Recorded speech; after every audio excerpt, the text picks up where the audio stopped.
Czołem stalkerzy, przychodzę do was jeszcze raz, na razie chyba ostatni, z żebraniem o klikanko w łapki, bo przez te ostatnie 3 filmy podskoczyło zainteresowanie całą resztą. Czyżby ten mityczny, magiczny algorytm dostrzegł w nas wreszcie dobro i wreszcie nam przebaczył?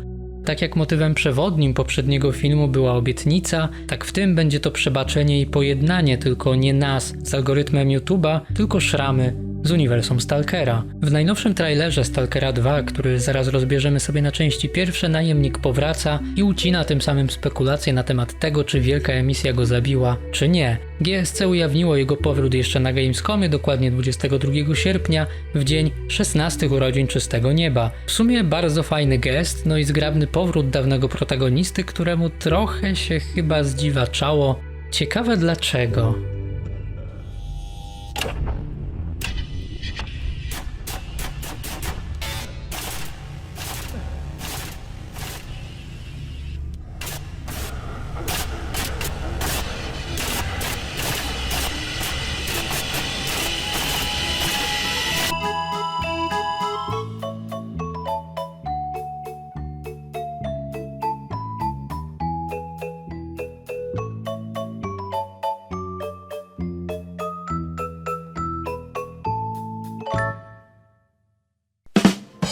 No dobra, to kolejny zwiastun zaczyna się klasyczną sceną z drzwiami oczywiście, a potem wskakujemy do skromnego, ale nawet przytulnego obozu. W blasze po prawej resztki jakiegoś żarełka, ognisko tli się kojąco. Miejsce niemożliwe do zidentyfikowania, ponieważ nie ma tu żadnych punktów charakterystycznych. Przed nami stoi szrama, klasycznie w kapturze i chociaż nie ma już kwadratowej gęby gigachada Zony, to nie trudno zgadnąć, że to właśnie z nim mamy do czynienia. Chyba najbardziej dziwaczne w obcowaniu z nowym Szramą jest to, że ma głos. W trylogii Szrama nigdy nie występował jako NPC, nigdy się nie odezwał i był postacią totalnie bez wyrazu na tle Diektiariowa i Naznaczonego. Ten pierwszy był wiernym żołnierzem z rozkazami, ale i jakąś tam empatią. Ten drugi mówił tylko w przerywnikach, ale znając całą jego historię, mieliśmy mniej więcej ogląd na to, jakim był człowiekiem. Tymczasem o Szramie nie wiedzieliśmy nic oprócz tego, że jest raczej bezwzględnym najemnikiem i że emisja go nie zabija. Przynajmniej nie zabija od razu. Przeżycie każdej kolejnej było trudniejsze i nasze dotychczasowe założenie było takie, że ostatnia, ta, która miała miejsce w finale Czystego Nieba, zrobiła mu z mózgu papkę, kształtowaną potem w dowolny sposób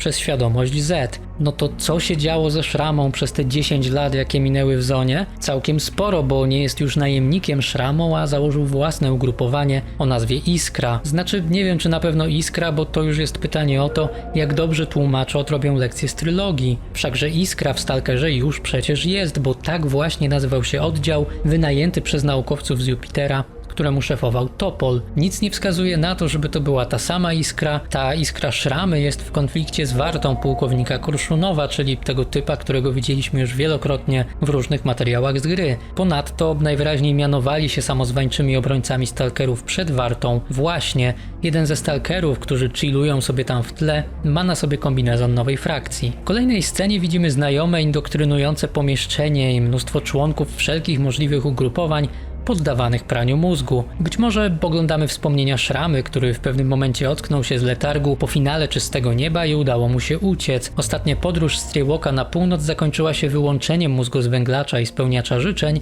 co powinno zakłócić indoktrynację. W zasadzie te monitory już w czasie akcji Zewu Prypeci nie powinny działać, jeśli weźmiemy pod uwagę kanoniczne zakończenie Cienia Czarnobyla, gdzie świadomość Z została w zasadzie zniszczona. Teoretycznie pomiędzy tymi wydarzeniami, pomiędzy zniszczeniem świadomości Z a pogonią Szramy za Straywalkiem minęło dużo czasu, ale najemnik przeżył przecież kilka emisji w stanie prawie nienaruszonym, zatem złamanie go raczej nie byłoby łatwe.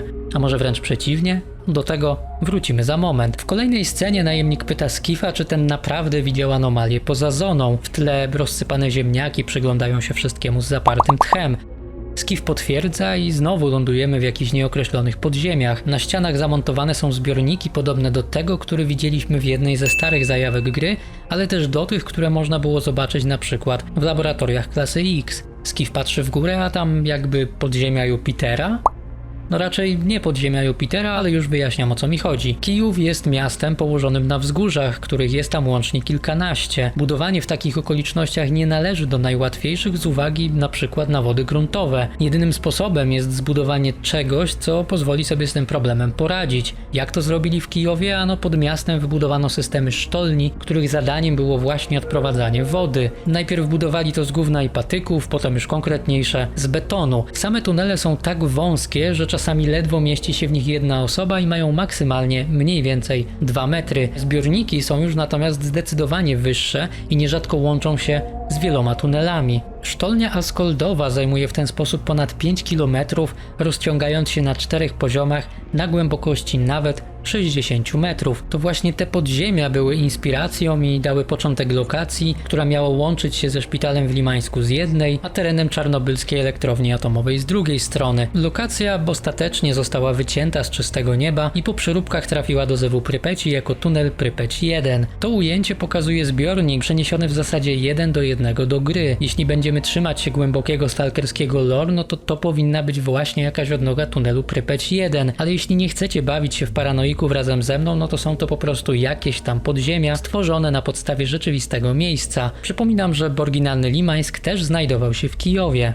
Dalej kolejny fragment najprawdopodobniej tych samych podziemi, a potem skok do Prypeci tuż przy wejściu do przedszkola. Ostatni raz byliśmy tutaj w Zewie i co nieco się od tego czasu pozmieniało. Tutaj rzucam taki luźny pomysł, na wprowadzenie którego jest już zdecydowanie za późno. W najnowszych materiałach ze Stalkera 2 widzimy Prypeć głównie w nocy, a księżyc pozostaje nieruchomy i niezmienny.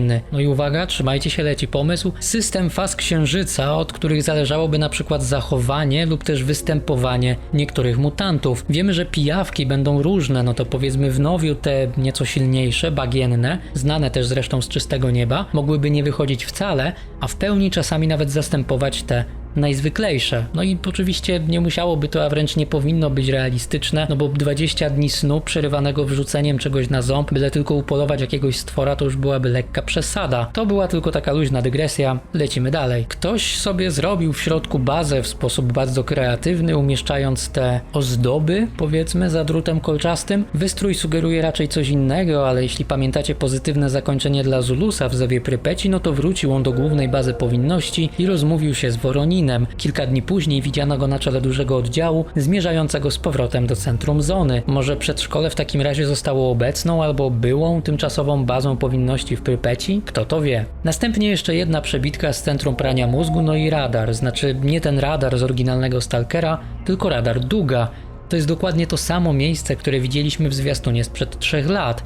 Kolejne widzieliśmy też już kilka lat temu na jednym z artworków, ale nie znamy jego przeznaczenia. Krótka przebieżka po polu gęsto usianym anomaliami grawitacyjnymi, no i kolejne pole, tym razem gęsto usiane czym się tylko da. Wcześniej była żaba, teraz jest motyl, wasza GS-owska mość jest zbyt łaskawa. Pierwsze szkice niektórych lokacji w Stalkerze miały właśnie taką bujną, kolorową roślinność. O tym wspominam tylko z dedykacją dla wszystkich piewców teorii o ponurej, szaro-burej zonie, która zawsze musi wyglądać jak gówno. Następnie wysoki mur z jakąś bliżej nieokreśloną placówką po drugiej stronie, coś mi mówi, że to kordon, no i młyn znany z jednego z artworków. W tle po prawej antena z niby Hindenburgiem, którego też widzieliśmy poprzednio, no i krótka scena z kwasowymi anomaliami zawieszonymi nad ziemią, którą trailer się kończy, ale nasza analiza tego, co zobaczyliśmy, jeszcze nie. Oh, shit's gonna go down at the Institute. Ha. Szrama mówi o jasnej i ciemnej stronie mocy, znaczy zony, że to co widzimy w jej klasycznej formie to ta mroczna strona, a ta lepsza może skrywać wszystko. Wieczną wiosnę, pole pełne artefaktów, nowy dom, a nawet nasze największe pragnienia. Nie wiem jak dla was, ale dla mnie nie brzmi to zbyt zdrowo. Szczególnie, że jeśli Szrama trafił na seans indoktrynacji świadomości Z, to próba ujawnienia tej jasnej strony może nie wynikać z jego własnych przemyśleń, a tego, do czego został zaprogramowany, do kontynuowania ekspansji zony, niezależnie od wszystkiego. Świadomość Z w Stalkerze 2 w zasadzie nie powinna istnieć, no ale raz, że trudno uwierzyć w to, że poszła z dymem w całości, no a dwa, że nawet jeśli tak się stało, to Szrama dalej może być ich agentem. To, czego możemy być pewni na 100%, to to, że nie jest już tym samym cichym najemnikiem, a bardziej przypomina Vasa z Far Cry'a 3. I niestety nie jest to pierwsze odwołanie do tej serii w Stalkerze 2, ale o tym gadaliśmy w poprzednich materiałach, więc tam was odsyłam. Pogadali, pogdybali, czas się zwijać. Ostatnie kilka materiałów z gry wreszcie pokazało pazur i ten potencjał drzemiący w nowej produkcji GSC. Dalej oczywiście jestem pełen obaw o bardzo wiele elementów, o których nie wiemy niczego, takich jak na przykład sztuczna inteligencja. W materiałach z Gamescomu i samym demie z targów coś tam niby było, ale w dalszym ciągu za mało, by móc wyciągnąć jakiekolwiek wnioski. Pozostaje mieć nadzieję, że w najbliższych tygodniach i o tym dowiemy się czegoś więcej, a tymczasem dobre polowanie. Stalker.